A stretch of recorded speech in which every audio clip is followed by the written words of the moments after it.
My name is Norma Galbraith. I am 64 years old, and for 3 years I was at my daughter's door on Whitmore Crescent by 7:45 every weekday morning, regardless of weather, regardless of my knees, regardless of the fact that nobody ever once asked me to sit down before I took the children. Quinn is 7. Jasper turned 4 in March. For 3 years, without a contract, without a conversation about money, without a single piece of paper between us, I drove those children to school and to speech therapy, and to the pediatrician and back again. I did the breakfast dishes left in the sink. I signed the reading logs. I tracked Quinn's allergy inhaler in my purse because her parents have never once checked the expiry date. I was there every weekday for 36 months, and I was never once late. On a Thursday in September, the 19th, at 4:20 in the afternoon, a voice note landed on my phone. It was from my son-in-law. He was not calling me. He was calling my daughter. He had no idea those two things were different. I was at my kitchen counter slicing an apple into 8 pieces because Quinn has a loose tooth, and 8 pieces is how we handle it now. I did not reach the phone in time, and it went to my message inbox. When I pressed play, I kept slicing. I stopped after 4 seconds. The knife went down on the board. Quinn was at the table behind me, arranging the slices into a circle, talking to herself about something only she found interesting. I pressed the phone flat to my ear, and I walked into my hallway, and I did not come out until it was over. Welcome to Fierce Mom Stories, where women who spent their lives keeping everyone else's affairs in order finally tell you about the day they had to sort out their own. Stay for the whole thing. I have lived in Kingston, Ontario for 31 years. My house is on a street called Dunbar Lane, a semi-detached with a bay window that fogs in January and a backyard gate. I painted blue one afternoon in 2009 when I needed something I could point to at the end of the day and say, I did that. I bought it in 1993. I paid it off in 2018. A neighbor in real estate tells me it would sell for close to $500,000 now, which I find difficult to believe and have no reason to argue with. For 38 years before I retired, I was a benefits administrator with the Ontario Ministry of Transportation. My office was on the 4th floor of a building on John Counter Boulevard, and my job, in plain language, was to manage what employees were owed and what they were not. Pension entitlements, disability claims, survivor benefits. If a document came across my desk, I read it properly. If a form had a signature line, I asked who signed it and when. 38 years of that builds a particular kind of patience and a particular kind of suspicion that are, it turns out, the same thing. I retired in 2021. My team gave me a framed print of the Kingston waterfront and a card signed by 41 people, some of whom, I am fairly certain, had to ask a colleague who I was. I went home and cleared out the spare bedroom and told myself I would finally travel. I have not traveled. I have, instead, driven to Whitmore Crescent approximately 700 times. My daughter is Carolyn. She is 39 and works in procurement for a civil engineering firm. She is very good with numbers and very impatient with anything that cannot be turned into one. Her husband is Stephen Harwick, 41. He manages a regional fleet for a logistics company out of Belleville. He is not an unkind person. I want that on the record. I have found, in the months since all of this, that it is not the protection everyone assumes it is. When Jasper was born, Carolyn went back to work at 12 weeks. The wait lists for licensed childcare in Kingston were, and remain, long enough to plant a garden around. I said I would help. I want that stated clearly. I offered. Nobody drafted me. For the first few months, I told myself it was temporary. By the second year, I understood it was not. I am not going to tell you I resented it. That is not the right word. I will tell you that the first time I missed my Thursday watercolor class because Jasper had a fever and Carolyn had a site visit, I waited to see if she would mention it afterward. She did not. I will tell you I once rescheduled a specialist appointment for my knee. A 6-week wait because they needed me for pickup. Carolyn said thank you. She said it the way people say it when they already know you will say yes to the next thing. That fall, something shifted in a way that did not announce itself. Carolyn started doing something small that I noticed but did not name for a long time. When I mentioned a detail about Jasper's schedule, she would glance at her husband and then look back at me with a smile that was careful in a way. Smiles are not supposed to be careful. She said things like, "We'll just double-check that, Mom," in the voice you use with someone you have decided needs double-checking. Once, in front of Quinn, she said without looking up from her phone, "Grandma sometimes gets the days a bit muddled." Quinn looked up from her coloring book, then looked back down. She was not being asked to do anything with the sentence. She was simply near it. And that is all it takes. I drove home after that, and I thought about it the whole way up Division Street. Not the sentence itself, the ease of it. A sentence that light does not come from nowhere. You practice something that easy somewhere else first. Somewhere the person it is about is not standing. And then you let it out near a child, because a child carries things without understanding the weight of what they are carrying. 3 weeks later, Carolyn hosted a late summer gathering in the backyard at Whitmore Crescent. I was there because I had brought the children back from Lemoyne's Point, and it made no sense to leave. A woman found me by the lemonade table. Somewhere in her late 40s, linen blazer in August heat, which tells you she'd come from somewhere air-conditioned and intended to return. She introduced herself and shook my hand with both of hers, which is a thing people do when they have already decided in advance what category you belong in. Her name was Andrea Thorne.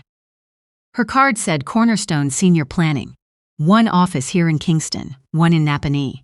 She told me about her father in the first 4 minutes. A proud man, she said, a farmer outside of Sydenham who refused every conversation until it was too late and the farm had gone to pay for care. Families don't lose things because they're unkind, she said. They lose them because they wait. I said, that must be difficult work. She said, it's easier when families start the conversation early.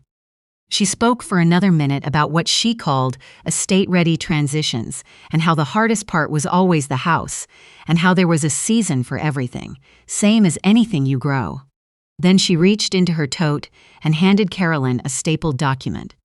6 or 7 pages, a green logo in the top corner. She did not hand one to me. Carolyn slid the papers under her sunglasses on the picnic table, face down, and asked if anyone needed more lemonade. Stephen appeared from the other side of the yard and asked if anyone wanted a beer, and nobody did, and he went to get one anyway. I drove home that evening and looked up Cornerstone Senior Planning before I went to bed. Their model is not hidden. It is written out on their website, under the tab, marked for families, because nobody expects the wrong person to be reading it. Cornerstone receives a referral fee from care communities when a client moves in. They also partner with a real estate brokerage and share in the commission when the family home is sold. One woman paid twice for the same decision, once for moving you out, once for selling what you left behind. Across the top of the page, in soft green italics, start before the season changes.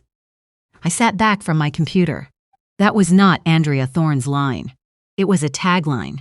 My daughter had been handed a sentence by a company that collects on both ends, and she had carried it home like it was her own idea.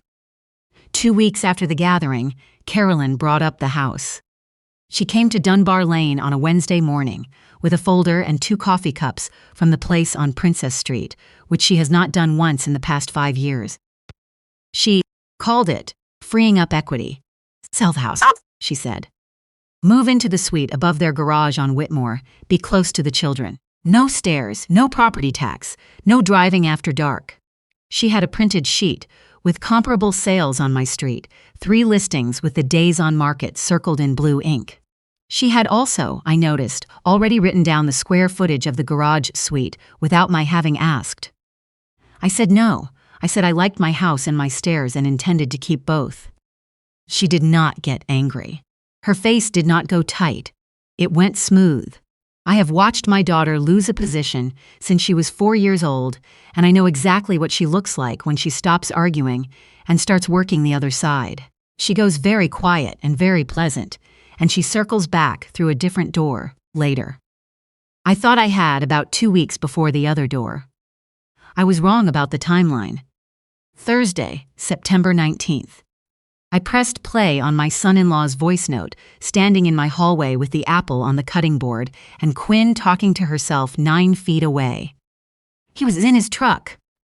You could hear road noise and once the sound of another vehicle. He thought he was leaving a message for Carolyn, and he spoke accordingly. He said he had been to see a lawyer on Brock Street who handled estate and capacity matters. He used the words carefully, the way people say words they learned that same afternoon and do not want to fumble. Application under the Substitute Decisions Act. Guardian of property, guardian of personal care. He said, the capacity assessor the lawyer recommended could schedule within 3 weeks, and that once the assessment was done, the application would move quickly through Superior Court. He said, she won't contest it. You know how she is. He said the house needed to list before the new year. He said Thorne had told them to start before the season changed, and she was right about that. And then, further from the phone, from inside a building somewhere, my daughter's voice, cheerful, from whatever room she was standing in. Just tell her it's the practical thing, Mum. He said, yeah. The note ended. I stood in my hallway for approximately 90 seconds. Quinn called from the kitchen that the apple pieces were going brown. I went back in and gave her the plate and told her to go choose a library book. Then I finished draining the pasta. Then I washed the cutting board. Then I sat at the table and did not let my hands shake until her father's headlights swept across the front window and she ran out with her backpack and the book still in her hand. The first thing I needed to understand was how that voice note had come to me, at all. At 8 the next morning, I was at the carrier's retail store on Princess Street with my account number and my provincial ID because I have been the account holder on that family plan since Carolyn was in her 2nd year at Queen's, and she has been meaning to take it over for 11 years and has not gotten around to it. A young man at the counter pulled up the line features. Stephen had 2 contacts saved on his phone with similar names, Carolyn and Carol's mum, which is what he had called me the first 2 years we knew each other and which I had asked him to use for his contacts because it seemed cleaner. His phone's autocomplete chose the wrong one. He left the note on my number. My outgoing message is the network's default recording. A robot reading a number back, then a beep. There is nothing in it to tell a man driving west on the 401 whose inbox he had just walked into. I asked the clerk to print the account details with the date and the line settings on it. He looked at me like I was making things complicated. I thanked him anyway. That evening, I listened to the voice note a second time at my kitchen table, with the overhead light off, which is not a thing I would recommend to anyone. I did not write down what I was feeling. I turned over an envelope from Ontario Hydro, and I wrote down 3 things: Gerard, Brock Street, Cornerstone Thorne, capacity assessor 3 weeks. I looked at those 3 things for a long time. Then I remembered something I had not thought about in years. I should tell you what I understood at that moment about my daughter. Not about her ambition, about the sentence. Just tell her it's the practical thing, Mum. I had heard something close to it 9 years ago, in my mother's kitchen in Brockville.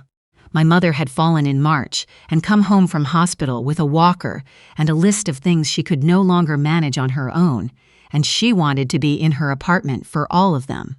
She was clear. Carolyn drove up twice to help. On the second visit, she brought a laptop and printed pages at my mother's kitchen table, and she had genuinely done the work. She had priced the apartment, the in-home care hours, a facility outside of town, the mileage, the estate implications. She had built a column she called Practical Timeline. She sat across from my mother and said, in a kind and reasonable voice, "Grandma, it's really just the sensible thing."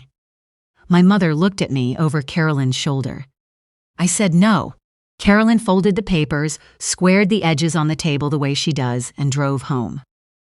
My mother lived 22 more months in her own apartment. She died in February, in the room where she kept her sewing, in the bed she had slept in for 31 years. She had asked me, nearly every visit in the last year, whether she was home. She was always home. That is what that kind of event does to memory sometimes. We knew. We kept answering. Carolyn came to the funeral and cried honestly. Afterward, she said the apartment should have sold in 2016, and the care would have been better managed. She was probably right about the cost calculations.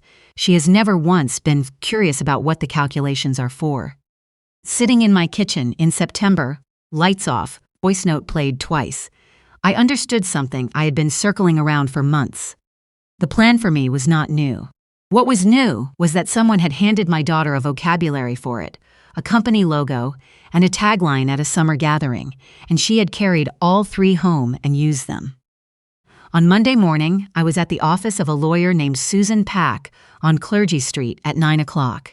She has practiced estate and capacity law in Kingston for 2 decades. She pulled my original file before I had finished sitting down. In the winter of 2016, 8 months after my mother died, I had made an appointment I had been putting off for over a year. I did the complete package: will, power of attorney for property, power of attorney for personal care. At the end of that meeting, Susan asked me a question nobody had ever asked me. She asked whether there was anyone I specifically did not want acting on my behalf. I did not answer right away. She did not fill the silence, which is a professional skill I have always respected. Both documents contain a clause. I typed myself on Susan's computer in a small office on the second floor of a building on Clergy Street on a Wednesday in November when the windows were fogged from the cold outside.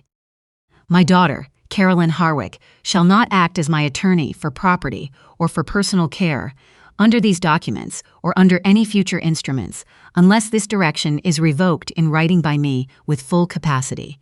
No spouse or partner of hers shall act in either capacity. I make this direction freely, with full understanding, and ask that any court or person relying on these documents give it full effect. Susan read that paragraph twice now with her reading glasses on, my original beside a certified copy with a raised seal. She said, "You wrote this yourself." I said I had.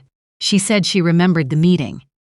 Then she told me what it did and what it didn't do, in plain English, which is why I had hired her 10 years ago. Under Ontario's Substitute Decisions Act, she said, when a court has to consider appointing a guardian, it must weigh the person's own previously expressed wishes, and an explicit exclusion carries real weight. But this document proves I was capable and decided in 2016. It does not prove I am capable today. That, she said, was the whole fight. They would argue I had changed. They would put evidence of change in front of a judge. Then she put down her pen. What have you had done medically in the last 90 days? I had something. I had almost forgotten I had it. In July, I had my routine annual physical with my GP on Johnson Street. She runs a standard cognitive screen for all her patients over 60 as part of the wellness exam. Not because she suspects anything, but because she believes in baselines. If something changes later, she wants a record of what your normal looked like before. She used the Montreal Cognitive Assessment. I sat in the exam chair and drew a clock and repeated a list of words and counted back by sevens from 100, which I have hated since the 3rd grade. I scored 28 out of 30. The 2 points I lost were on a delayed recall segment. 5 words. 20 minutes later, I gave back 3.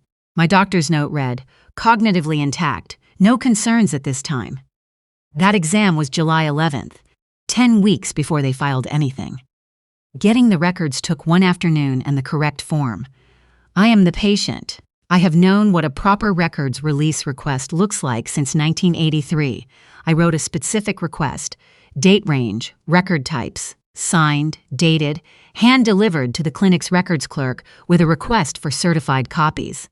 I did it correctly, which is where most people fail. You do not ask for my file. You ask for exactly what you need and you name it. 5 days later, a sealed envelope arrived. Medical records are not only test results.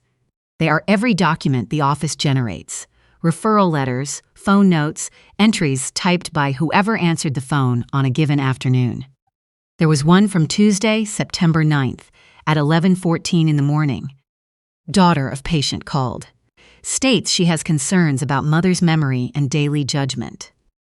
Requested to be listed as emergency contact without patient authorization on file. Advised that contact changes require patient consent. Caller asked whether her concerns could be entered into the patient's file as a notation. Advised that no third-party statements are accepted by phone and none would be documented. No information released to caller. Staff initials, RM. I read it 4 times. September 9th. That was 40 days before they filed the application. My daughter called my doctor's office and tried to put a concern on my chart. Not to ask how I was. Not to check whether anything was wrong. To create a record. Because a concern that gets typed by a staff member stops being a concern and starts being documentation. And documentation is what gets read in courtrooms. But the person who answered that phone, someone I have never met, followed her clinic's privacy policy exactly. She documented what was asked. She documented what was refused. She initialed it with a timestamp and moved on with her day. I want to say this plainly because it is the truest thing in this story. I did not win because I was clever. I got saved by a stranger doing an unglamorous job correctly on a Tuesday morning. I spent 38 years watching that kind of work hold things together from the inside. I know what it looks like. I know what it costs the people doing it. And I know that most people never think about it until the day it saves them. I put the phone note into a folder behind the POA documents and the cognitive assessment. Then I thought about signatures. Mine were all over this situation. Then I thought about a signature that was not mine, on a form I had handed back across a driveway nearly 2 years earlier without reading carefully. The previous spring, Stephen had caught me leaving after pickup and asked a favor.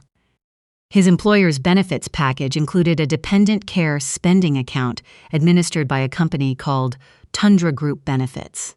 He said their HR office needed a provider declaration on file to process childcare reimbursements, and could I sign 1 page? It would take a minute, he said. I signed it on a clipboard in the driveway in under 10 seconds. It had my legal name, my address, and my social insurance number, which I had given him over the phone the week before because he said he needed it for the form and I did not ask why. I never thought about it again. Sitting at my table with a red pen and an envelope from Ontario Hydro, I thought about it. I wrote to Tundra Group Benefits the following day. Not an angry letter. I do not write angry letters. I wrote the kind I spent 38 years receiving and had to answer within 30 days. Precise, documented, professionally uninterested in how anyone felt about it. I identified myself as the named care provider on an account associated with Stephen Harwick's employee benefits. I provided my SIN to confirm. I named exactly what I was requesting: claim forms, provider declarations, and reimbursement records for all periods showing my identifier. And I asked for certified copies. Susan put it on her letterhead and added 1 line noting the pending hearing date and the court file number. It went out by registered mail on a Wednesday. The delivery confirmation came back Friday. 9 days later, my mail carrier rang the bell because the envelope wouldn't fit in the slot. 3 plan years, I spread them across my kitchen table in date order. Total reimbursed to Stephen Harwick over 3 plan years, $14,240. Every claim form had 2 signatories. Stephen signed at the bottom, certifying that the child care expenses were incurred to allow both him and his spouse to maintain gainful employment. And in the box on each form marked provider certification in Carolyn's handwriting.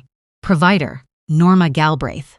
Relationship, maternal grandmother. Schedule, Monday through Friday, 7:45 a.m. to 5:30 p.m., approximate hours per week, 45 to 50. Primary caregiver, sole supervision, 2 minor children. Sole supervision, her words, not mine. The most recent form was signed by Carolyn on a Friday in August. 31 days before she and her husband filed an application asking a judge to declare me incapable of managing my own affairs. My daughter had certified to her husband's employer, in writing, that I was competent to have sole charge of her children for 45 to 50 hours a week. 1 month later, she asked a court to rule that I could not be trusted with a bank account. I sat at that table for a long time. I did not feel triumphant. I want to be honest about that too. I felt like a woman who had just received an itemized receipt for something she was told had been given freely. I called Meredith that evening. She is 67 and was a nurse case manager for 29 years and has delivered more difficult news to more families than I will ever count. She came over, and I put my brother Lorne on speaker from Peterborough. I told them everything in order. I showed them the POA documents, and I watched Meredith go quiet. When she realized her own name had been sitting in my filing cabinet for 9 years without her knowing. She recovered. Then she said, "Give me the phone. I'll call Carolyn right now." Lorne said we should put the claim forms on his neighborhood Facebook page and let the county do the rest. I said no to both, and I want to explain why, because it is not nobility. If I call Carolyn, she gets to revise. 2 weeks and a cooperative lawyer and the log becomes something else. The story shifts. Everything I have gets reframed as a long-held grudge. And if it becomes a public dispute, then everyone is entitled to an opinion, and opinions are not filed anywhere that carries legal weight. I have watched people try to win things across kitchen tables my whole life. Nobody wins across a kitchen table. I also decided what I would not do. I did not contact Tundra Group Benefits using the word fraud. I did not forward the claim forms to Stephen's supervisor. I did not say one word to Quinn, then or at any point after. I gave the full file to Susan Pack and let her decide what belonged in front of a judge. Meredith asked what she could do. I told her to be in the room and to dress like it mattered. She arrived in a charcoal blazer with actual buttons, which I appreciated more than I said. 3 weeks later, I drove to the Superior Court of Justice on Ontario Street and found a parking spot half a block away. I was at the door at 8:40. I wore navy and low shoes, and I did my own hair. I will not describe the whole courtroom in detail because it was a small room, and what happened in it has been in my thoughts often enough already. What I will tell you is what I saw when I walked in. Meredith was in the gallery, second row from the back. Lorne had driven down from Peterborough at 6 in the morning and had, notably, had a haircut. Andrea Thorne from Cornerstone Senior Planning was in the third row with a leather folio on her knee. Behind her, a young man in a polo shirt, embroidered with the name Creekside Gardens, was holding a clipboard with a form on it. I learned afterward that it was a pre-admission hold with a move-in date already written in 2 of the 3 fields. Carolyn wore gray and did not look at me when I came in. Stephen looked at the space between his shoes. I sat down and set my bag on my lap, and every time I shifted slightly, I could hear the envelope of claim forms inside it. Their lawyer was efficient. He put Stephen on the stand and walked him through the observation log. Entries about a utility payment, a missed turn on a road that had only recently been signed, a burner left on at a house I had not been scheduled to visit. Stephen read each item in a voice pitched slightly higher than his natural register. The way people sound when they have memorized something rather than lived it. When the lawyer asked why the application was urgent, why they were seeking temporary guardianship rather than waiting, Stephen said it plainly. "There's a window," he said. Everyone told us to start before the season changes. Under oath, with his hand still warm from the Bible, he delivered a line from a website's header, as though it were his own considered judgment. Something in the back of my chest unclenched. Susan Pack stood up and asked for 12 minutes. She started with the cognitive assessment. Certified copy, clinic stamp, physician's letterhead. She explained it in 3 sentences. My annual physical had been booked since the spring. The practice screens all patients over 60 before the exam as a baseline standard of care. On July 11th, I completed the Montreal Cognitive Assessment and scored 28 out of 30. "This test," she said, "was not ordered for this proceeding. It was ordered because my client booked a routine physical 4 months before this application existed." The other lawyer objected on foundation. Susan pointed to the certification on the cover page, signed by the custodian of records, authorization attached, signed by the patient. The judge overruled and turned a page. Susan picked up 1 sheet. "Your Honor, I would also direct the court to a phone notation in the same file, dated September 9th. She read it aloud, all of it. Daughter called, stated concerns about memory and judgment. Requested to be added as contact, asked whether concerns could be entered in the file. Advised no third-party statements accepted by phone, nothing documented, nothing released. She set the page down. On September 9th, the applicant's daughter attempted to place her concerns into this clinic's patient record. On July 11th, the record was made by a physician, and it reads 28 out of 30.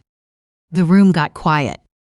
Carolyn was sitting with her back straight and her chin up, which is what she does when she is recalculating. "Your Honor," Susan said, "before the court addresses the question of appointment, there is a document the applicants are not aware of." She handed up a certified copy with a raised seal. She stated what it was. The judge read it first to himself. Then he read the relevant paragraph aloud, which is what a judge does when he wants every person in the room to have heard the same words from the same source at the same moment. "My daughter, Carolyn Harwick, shall not act as my attorney for property or for personal care. No spouse or partner of hers shall act in either capacity. I make this direction freely, with full understanding, and ask that any court or person relying on these documents give it full effect." Someone behind me made a sound. The clerk kept typing. The judge took off his glasses and looked at me and asked one question. He asked why I had written it. I stood up. I said, "I wrote it 8 months after my mother died, Your Honor. My mother wanted to stay in her own home. My daughter had it priced and a timeline drafted inside of 2 weekends. I looked at Carolyn for the first time that morning. She told her it was just the sensible thing." Carolyn turned in her chair. Susan was not finished. "One more exhibit, Your Honor." She laid out the claim forms. $14,240. 3 plan years. Reimbursed to Stephen Harwick. Never forwarded to the named provider. Then she read one line from the most recent form, signed by Carolyn in August. Provider Norma Galbraith, maternal grandmother, sole supervision, 2 minor children, approximately 45 to 50 hours per week. She paused. Then she turned to Stephen, still in the witness box. "Mr. Harwick, 31 days before you filed this application, your wife certified to your employer's benefits administrator that this woman had sole supervision of your children for 45 to 50 hours a week. 31 days later, you asked this court to say she cannot be trusted to manage her own bank account. Which document would you like to withdraw?" Stephen was silent for 3 seconds, long ones. Then, very quietly, he said to the table, "This wasn't supposed to go this way." He lifted his head. "It was her idea. Ask her." Carolyn came out of her chair. She said things, several of them, and her voice rose in the way it does when she knows she has lost the position and is trying to force the room to pick a different one. She was still talking when the judge said her name once, quietly, and she stopped. I stayed in my seat with both hands on my bag. I said nothing at all. I have found that when someone is doing that much work on your behalf, the best thing you can do is let them finish. In the second row, Andrea Thorne collected her leather folio, stood, and walked the length of the gallery to the door. The door is heavy and it does not close quietly. The judge did not take long. He denied the application. He found no clear and convincing evidence of incapacity and noted, in a dry and careful voice, that the most compelling evidence of the respondent's cognitive functioning had been submitted by the applicants themselves in triplicate to a third-party benefits administrator. He gave full effect to the power of attorney documents. He said the court gives serious weight to an individual's own advance designation, and that an explicit exclusion could not be set aside without good cause, which had not been provided. He awarded costs to me, including a portion of Susan's fees, payable by the applicants jointly. He directed the registrar to transmit the Tundra Group Benefits exhibit to the appropriate compliance authority, which is a sentence that sounds procedural and is not nothing. Then he moved to his next file. It was 10:20 in the morning. "Carolyn found me by the water fountain in the hall," she said. "So you had all of that the whole time?" I said I had had it for 9 years. She said, "Why didn't you tell me?" I thought about that for a moment.